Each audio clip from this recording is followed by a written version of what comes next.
gorgeous music. Thank you.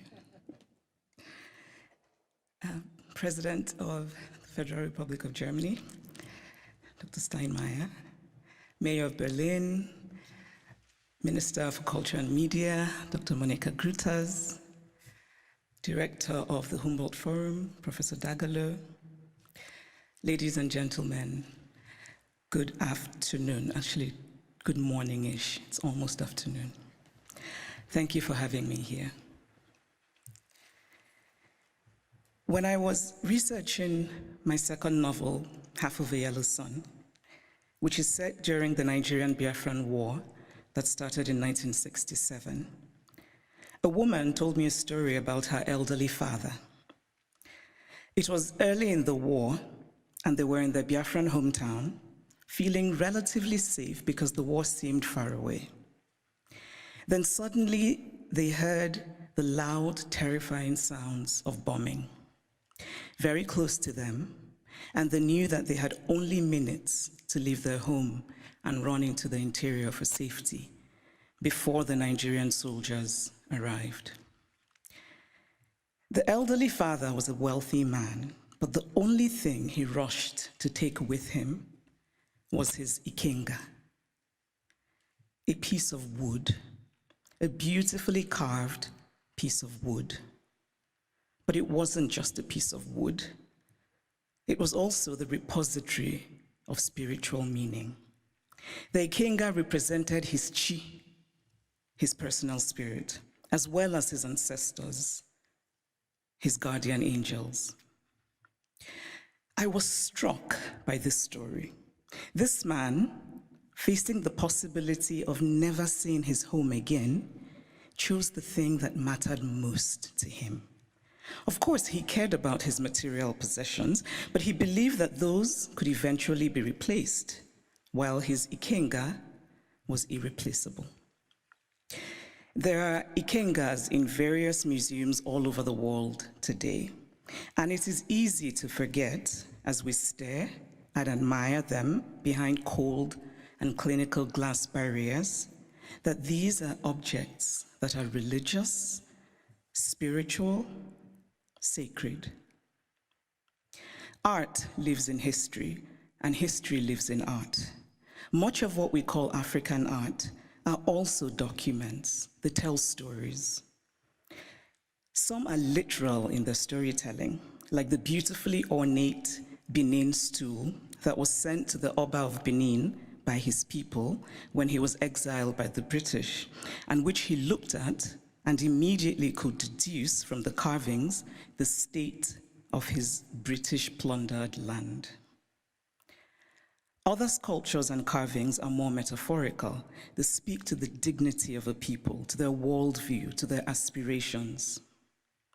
Some of the early Christian missionaries across the African continent were very keen on destroying African art.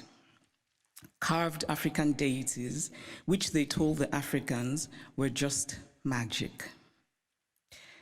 I cannot help but wryly wonder what could be more magical than the story of a man who dies and then magically rises again, a man who also manages to magically give his body as bread. And I say this, by the way, as a newly returned Roman Catholic. The point is that belief systems vary, and as long as they feed the spiritual needs of a people, they're valid. We cannot be dismissive of a belief system merely because it is unfamiliar to us, just as we cannot be dismissive of a history because we are uncomfortable with it. So I'd like to tell a small story about a Nigerian woman who's married to a Belgian and has lived in Belgium for many years. She said once that she was shocked that her son, while being taught Belgian history, was taught nothing about Congo. They teach my son in school that he must help the poor Africans, she said, but they don't teach him about what Belgium did in Congo. Now, if her son does not learn that the modern Congo state began 100 years ago as the personal property of a brutal Belgian king who was desperate to get wealthy from ivory and rubber, If her son does not learn that the hands of Congolese people were chopped off with rusty axes for not producing enough resources to meet a task, because we collectively acknowledge that it is so.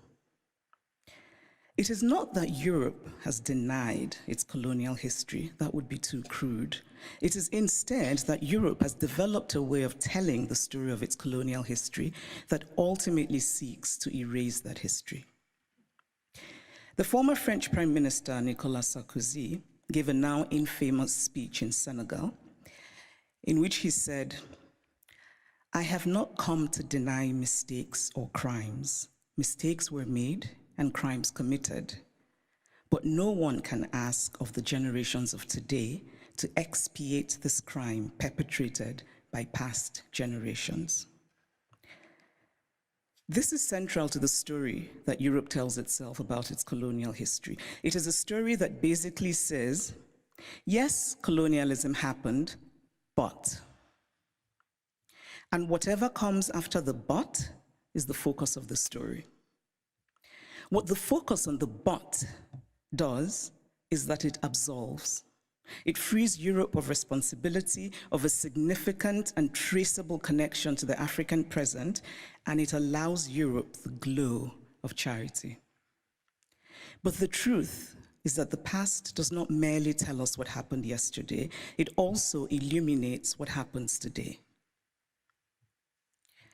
If we acknowledge that present-day Europe is shaped by the Renaissance of 600 years ago, by the Enlightenment of 300 years ago, then surely we cannot say that what happened merely 100 years ago in Africa no longer matters.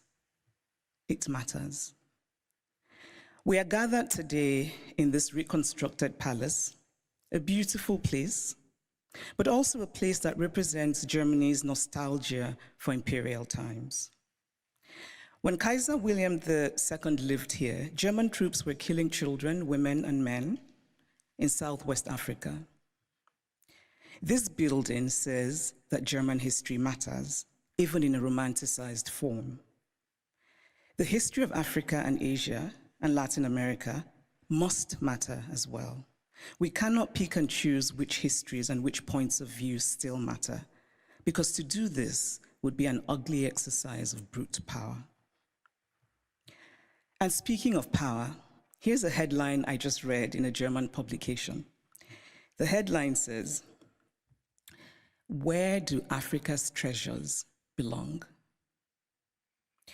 Now imagine this headline differently.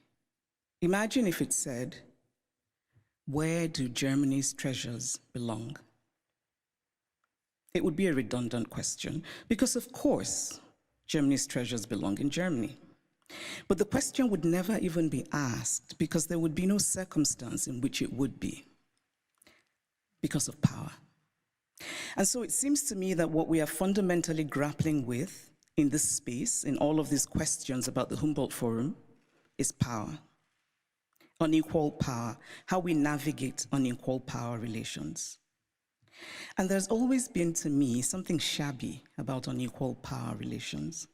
The victory feels colorless, almost unearned. So I spoke of Belgium and its colonial history, but what of Germany and its colonial history? Do school children here learn about Namibia, what was called the German Southwest Africa? Do school children know that 100,000 Herero people were murdered by the Germans? Do they know of the wells that were poisoned? Do they know of the women used as sex slaves and others as slaves in German camps? Do they know of the Nama people killed and of the Maji Maji revolt in German East Africa? And why should they know? Because to tell only one part of a story is essentially to lie. A story is true only when it is complete. Germany is Beethoven, and Germany is Bach, and Germany is also its colonial atrocities that have resulted in hundreds of African skulls being stored in the basement of museums here in Berlin, skulls of men whose spirits cannot be at rest, men who could well have been my great-grandfather had I happened to have been born in Eastern rather than Western Africa. It is only fair to fully own all of the stories of Germany. All countries have parts of their pasts that they're not proud of, that they would rather forget. But it takes courage to face those parts and bring in some light. And this is a time for courage. The courage to hear dissenting voices, such as those of the people who are outside right now protesting. They should be heard and included. They have valid concerns. The courage not merely to say, we take your criticism, but to follow it with action. The courage to say, we were wrong. The courage to say about art acquired illicitly, this is not ours. Tell us what to do with it. The courage to do provenance work and to actively use local knowledge. The courage to act and to act now and not become crippled by endless planning and endless talking. The courage to believe that it can be better. We cannot change the past, but we can change our blindness to the past. And why, by the way, is the term ethnological used for art from certain parts of the world and not art for other parts of the world? And then in discussing some of this art that we term ethnological, and I would argue that the language itself already suggests a hierarchy of value, when we talk about this art that was stolen, we're told that they cannot be returned to Africa, for example, because Africans will not take good care of them. It is not merely condescending to say, I cannot return what I stole from you because you will not take good care of it. It is also lacking in basic logic. Since when has the basis of ownership been taking good care of what is owned? This position is paternalistic arrogance of the most stunning sort. It does not matter whether Africans or Asians or Latin Americans can take care of the art stolen from them. What matters is that it is theirs. The brilliant Nigerian artist Victor Hikameno put it much better than I could, and in very Nigerian terms. He says, if I come and steal your wrapper, and I say I won't give you back your wrapper because you will not tie it properly around your waist, or you will not wash it well, and so the colors will fade, or this or that, all are irrelevant. The wrapper is mine, and I can do with it what I will. Give me back my wrapper because it is mine. The metaphorical wrapper, for those of you who are befuddled by wrapper, it's a piece of cloth, should be returned for the reason that Hikameno illustrates, which is respecting the property of others, but also because Europe has defined itself as a place of certain values: progress, liberty, fraternity, tolerance, individual rights, and most of all, the rule of law. A nation that believes in the rule of law cannot possibly be debating whether to return stolen goods. It just returns them. And so if the dignity of those from whom the art was stolen does not matter, then surely this idea should matter, that Europe should be what it claims to be. Live up to the ideals with which you define yourself.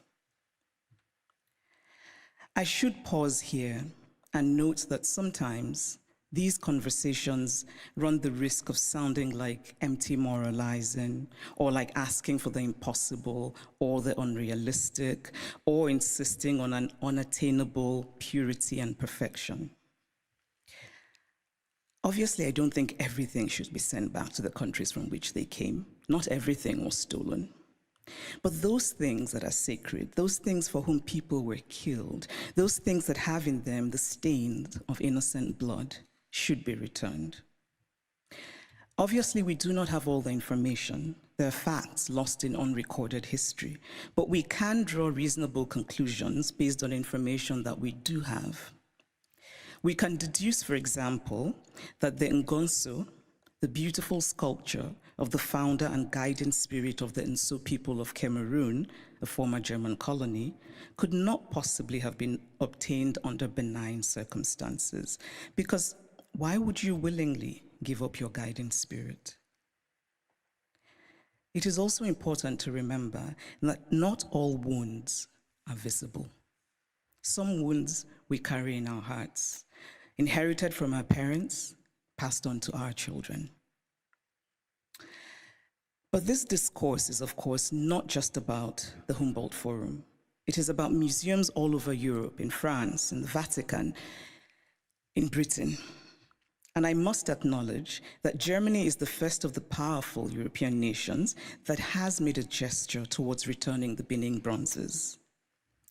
But it is also interesting that the announcement said that a substantial amount would be returned, which made me wonder how this would be determined and by whom.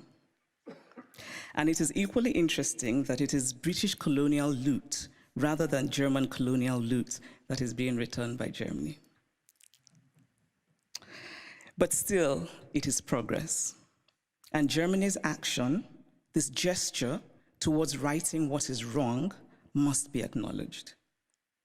My acknowledgement of it is not to say that the work is done, but that the work has started, and that perhaps a place like the British Museum, and I know that Neil is here, which owns the majority of the Benin bronzes, might perhaps be inspired by the German decision, and that hopefully the British Museum will rethink, and that hopefully the British Museum will rethink its policy of retain and explain, which is unacceptable. So this is the Humboldt Forum. A forum usually implies, among other things, a space created for a free exchange of ideas. One can only hope that the Humboldt Forum will live up to its name as a space for true intercultural and transcultural exchange of ideas in mutual respect between the cultures. But this rhetoric, free exchange of ideas, must be practical. And by that, I mean such things as travel visas. It must be easy for people from Africa and Asia and Latin America who should participate in these conversations to get travel visas. The Humboldt Forum was conceived as a place to tell the universal story of the human race from multiple perspectives. This is a commendable idea, but it is incomplete. Because again, we must confront the issue of power. Who tells the story? Who is the teller and who is told about? Who decided that African art should be labeled ethnological? Who has the right to exhibit the other?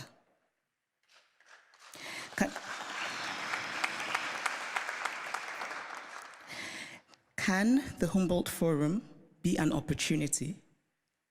Can it become, among other things, a project of remembering, solemn, honest, mutual, and respectful? In conclusion, I want to say that I believe very much in dialogue. And I really believe that we can recreate the world by acting more courageously. To act with courage is to have concrete hope in a better future. We carve out a small space of the world, we shape and we reshape it, and in that way, small slice by small slice, we walk slowly, yes, but we walk on the path to real progress. Courage and hope are intertwined. Courage is an act of hope, and hope is born of courage. Acts of courage create hope, and there is nothing more essential to the human spirit than hope. So here's to courage. Thank you.